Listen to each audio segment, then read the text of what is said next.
தாயின் அன்பாய், தந்தையின் அறிவாய், குருவின் ஒளியாய், தாயாய், தந்தையாய், குருவாய், தெய்வமாய் நாம் மனிதனமும் வழிபடுகின்ற புனித பாரத அன்னையின் பொற்பாதங்களை முதற்கண் பணிந்து வணங்கி,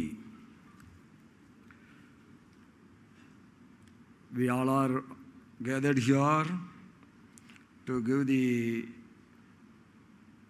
celebrate the ramnathgoenkaji's Sagatya Samman on the 2nd of the new year 2026. On this day, the dignitaries who are sharing the dais with me, Honorable Minister for Health, Medical Education and Family Welfare, Government of India, Thiru Ma Subramanian ji, Honorable Minister for IT, Dr. Palivel Tyagarajan ji, Chairman and Managing Director, the New Indian Express Group, Sri Manoj Sandalia ji, Editorial Director, the Indian Express, Sriman Prabhu Chawla ji, Director ENPL, Ms. Kalpana Santalia ji,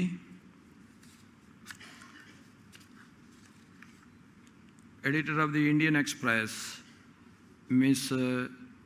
Santwana Bhattacharya ji, CEO, the New Indian Express Group, Lakshmi Menon ji, Editor Dinamani Sriman K. Vaidyanathan ji, and respected Member of Parliaments who gathered here, Member of Legislative Assembly, and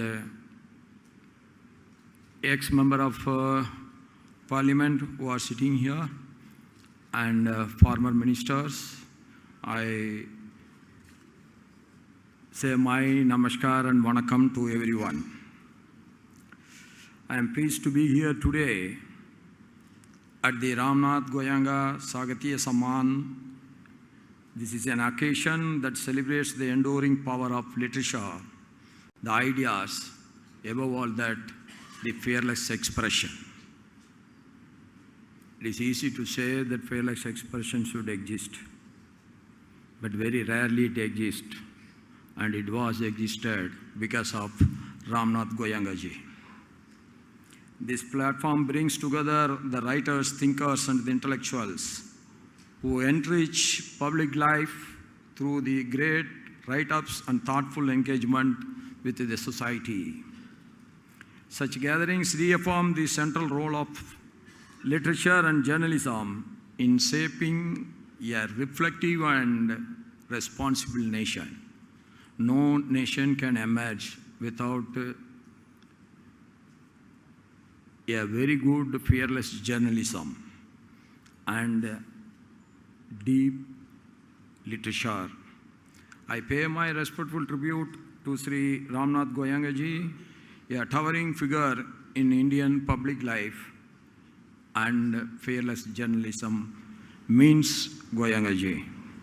He stood firm for journalistic integrity, intellectual courage, and democratic values during some of the most challenging periods of our nation's history.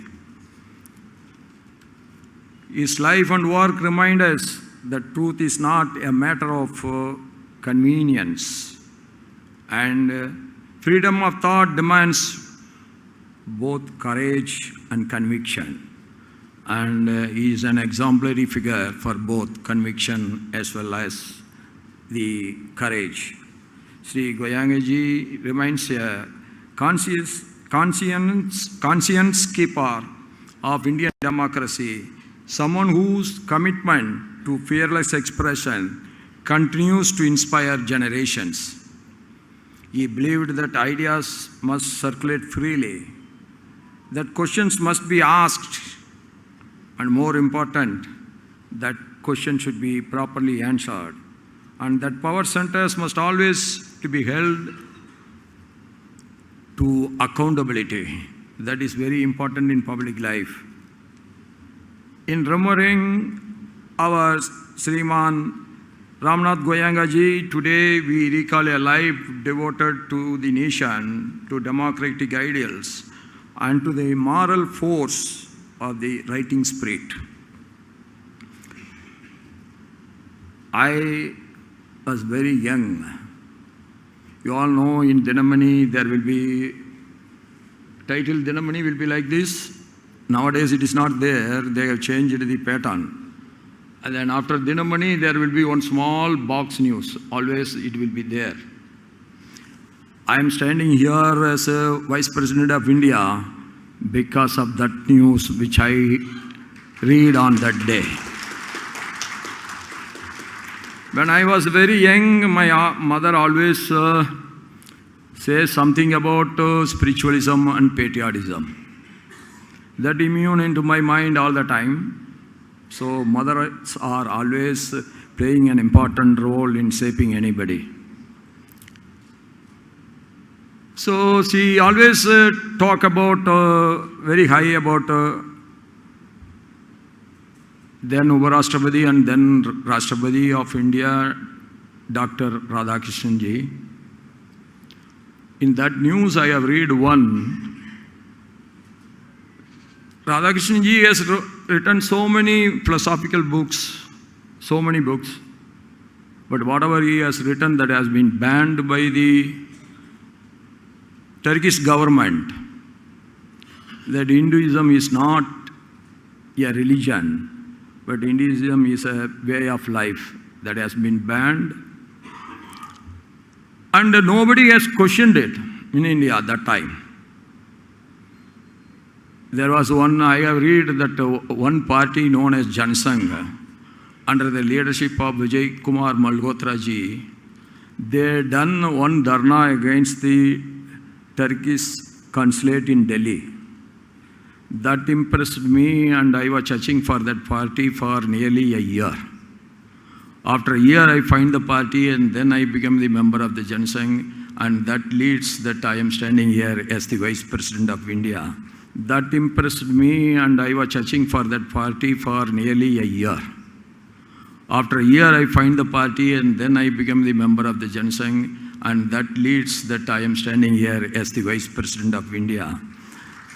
So Dinamani always, not for reading alone, Dinamani is for life also. It saves the lives of so many people, and I am one among that person, and I am very glad to accept it and reveal it today on this day. I was a young 17 to 18-year-old student. I was drawn into the total revolution movement of Sri Jayaprakash Narayananji, and I became the district general secretary of Coimbatore, because that time nobody was participating in that. How at is a 17-year-old, I became the general secretary of the total revolution movement. Everybody will get a surprise. That time Congress organization was the biggest opposition here. They have not participated. And we, Jansangh and the Socialist Party, the smallest parties are behind that movement.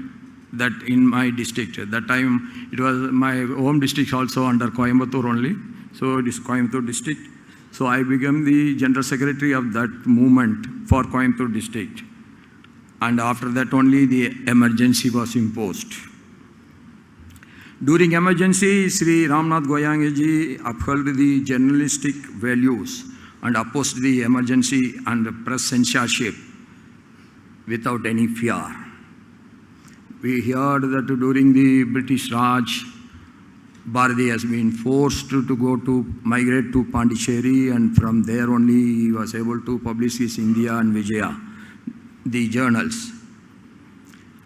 But here the power of written and spoken words is well known to everyone. But see, the power of writing, the power of vibrant speeches, everybody knows how it will act. There are great speakers in India, and especially in Tamil Nadu, there are very big speakers. You can say Kalaignar is one. Peregrine Anna is another. And very vibrant speakers were here. So when they speak, it penetrates. But Sri Ramnathgoenka ji has demonstrated the power of silence. That is his greatness. By printing a blank editorial during the emergency, that is how he opposed the emergency.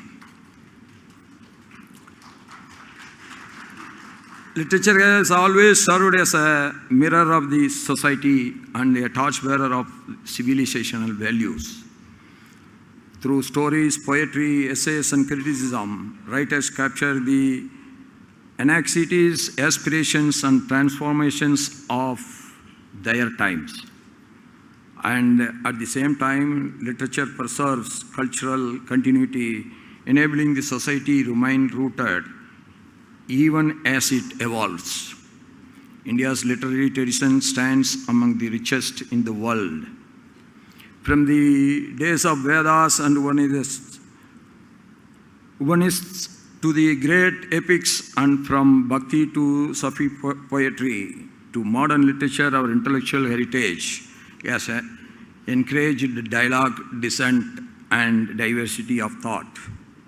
Respect for plurality, debate, and free expression is deeply embodied in India's civilizational DNA. It is there in our DNA. Our tradition teaches us that the truth is arrived through dialogue, and wisdom grows through reflection and discussion. In today's time, when India is undergoing rapid economic, technological, and social transformation, the responsibility of writers and intellectuals assumes even greater significance. Nowadays, the readers are also more interested in the peppered news rather than the real news. So the circulation is going down day by day because the print media is losing its importance with the youngsters. So everybody has been moving towards more pepper news than the real news. But whomever I am meeting, any journalist owner or the editor, whomever I am meeting, I am always telling, I am putting only my one request. There are 12 pages minimum. There are 27 pages also. In the 12 pages also, you can write anything as you like, except 2 pages. You allocate the 2 pages for the good news of the development, how the economical development is taking place, and how the economical development will really change the society, how it is upgrading the living standards of the common man. And if the price is going up, then how the middle class, lower middle class, and the poor class is getting affected. That should cover at least 2 pages. When Dinamani was there, Kanaganji used to write a lot. From the top to the bottom, we used to read every word we used to read those days. And their role of, and that is my only humble request. Their role extends beyond creativity to nurturing social harmony, constitutional values, and ethical discourse. Freedom of expression remains a cornerstone of our democracy. If there is no freedom of expression, then there is no democracy. And it flourishes best when exercised with the sense of responsibility and empathy and commitment to the larger public good. We should oppose, but we should oppose for a betterment. We should not oppose something which is on the constructive side. We all should work together if India wants to be the superpower of the world. That is what every Indian wants. Whether he is in the opposition, whether he is in the ruling side, whether he is in public life or whether he is doing only business, whether he is a school teacher, whether he is a great professor in a college. Everybody wants only one thing, that India should emerge as the mighty power of the world. Why we want to be mighty power of the world? Very simple. This India only can follow in Asian nation. We never want to dictate terms to others. For that, we never want to become the mighty power of the world. But nobody should dictate unnecessary terms to us. That is why we want to become the most powerful country in the world. A balance between the freedom and accountability strengthens our both democracy and the social cohesion.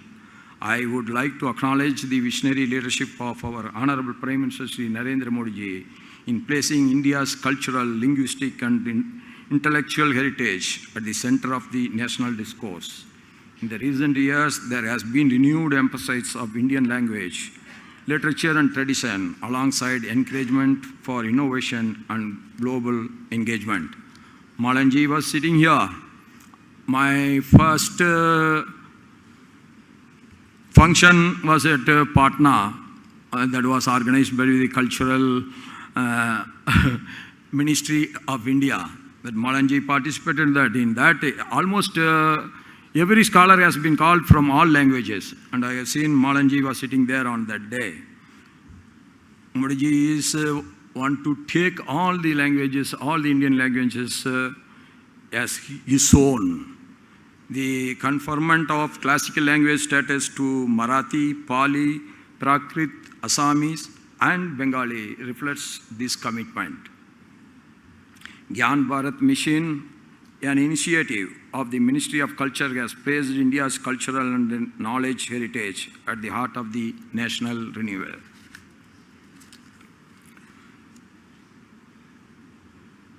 Such efforts reaffirm India's civilizational commitment to learning, continuity, and free flow of ideas across the time and geography. A developed India is measured by economic strength and technological advancement, and it is equally defined by social inclusion, cultural confidence, and ethical values. The journey towards Viksit Bharat calls for enlightened minds, creative expression, and a strong moral compass. A healthy democracy thrives on informed debate, dialogue, and constructive dissent. As we all know, literature and journalism encourage citizens to engage with ideas, question assumptions, and remain vigilant in the protection of democratic values. When exercised with the integrity and commitment to truth, that is very important. Whatever we say, there must be truth in it. The writers become a powerful instrument for unity and progress. When the truth is there, everything becomes powerful and it will shape the society in a better way. I congratulate the award recipients for their distinguished contributions to literature. Their work enriches our intellectual landscape and strengthens the bond between ideas and society. I am confident that their writings will continue to inspire the readers, particularly the younger generation, to think deeply, act responsibly, and engage creatively with the world around us. I have full faith on our writers and intellectuals that they always will be valued partners in the journey of a great nation towards a strong, self-reliant, democratic, and most developed Bharat. I take this opportunity, though it is today is second. I wish you all a very happy New Year 2026 and very happy Pongal and Sankranti. Jai Hind, long live Mother Bharat, Valga Bharat.